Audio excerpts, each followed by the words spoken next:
Good morning. I've been seeing Nigerian pastors or pastorpreneurs behind their altar saying all sort of things like, is any different from what they've been saying? I hear some quoting Martin Luther King.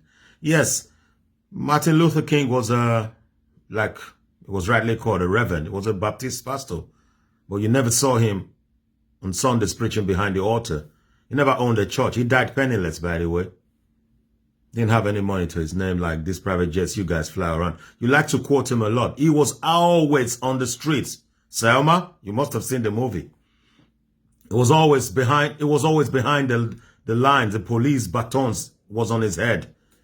He didn't have the lajis that you guys have today, standing behind your altar and hiding behind your altar, hiding behind the do not touch my prophet or do my prophet no harm. Who said they was talking about you? I will gladly slap your face. I don't care about no touch, no my prophet. Stand behind your altar, hide behind there like the Nigeria issue don't touch you and your family. Because you're part of the corrupt elite. The politicians need you to make the people docile forever. Telling them their reward is in heaven. Heaven don't exist. It's not a piece of a state that you can touch. Look at what happened at Lekki Bridge. Lekki could have easily become Selma. And it could still be a Selma, a place where you guys could rally behind. I'm not saying other parts of Nigeria is not important because this is what the world has seen. The Lekki massacre. Then you guys could go rally behind it. If you guys know yourselves, don't go to church on Sunday. Don't go to mosque on Friday. Come out there, hand in hand. If the so-called humble pastor, Adeboye, and the so-called aggressive pastor, Oyedepo, and the fine boy, Pastor Christy Akilobe, and the other fine boy, Okotie, and the novel rich, like what? Suleiman or Adamu from Benin, and Pastor TB Joshua. If you guys come out behind Lekki and hold your hands, lock hands together, no one will shoot you because you've got famous faces.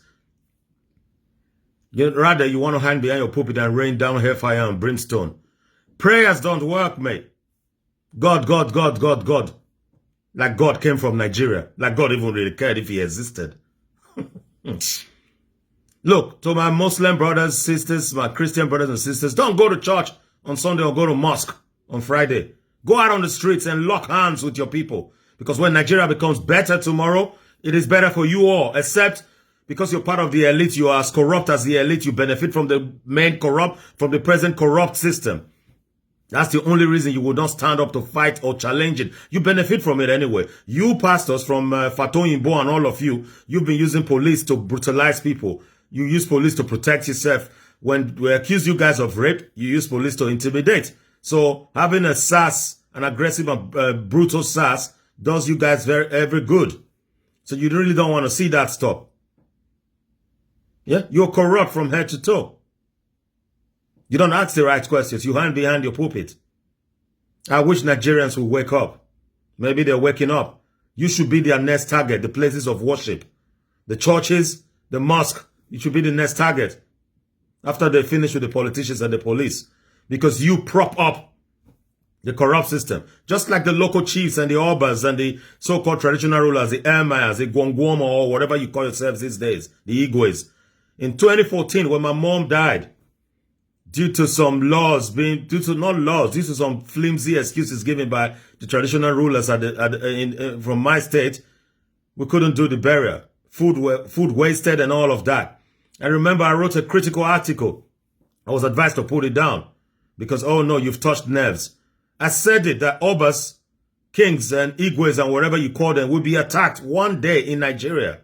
And their palaces will be burnt down. And they will be rightly placed in the museum where they belong because they're old relics. And people said, no, take it down. Oh. Look, my generation respect the Obas. Obas Atokpae and the rest.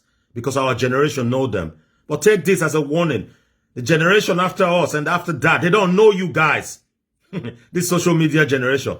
They don't give a twat about respect or some tradition or some palace talk. They are coming for you guys, full force. You read your Bible a lot.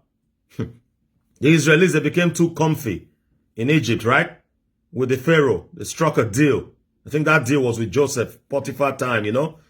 But when Pharaoh came that didn't know these present Jews, what happened? He enslaved all of them. They've started with the Oba of Lagos, sacred. I hear some so-called palace chiefs in Lagos saying, return the staff or else. Or else what? Or else what? What will happen? What will happen? Make it happen already. Look, rally behind the people. They're fighting for good for the nation. And when the nation is good, every one of us will benefit. Every one of us, both the native daughters. Come out en masse and protect those people.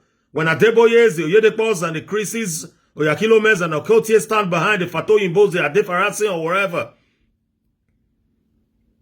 The Ashimolowos, the estate man, the one with the builders around, they've been burning your houses now. When you stand in front of the land, the people behind you, those soldiers will not shoot you.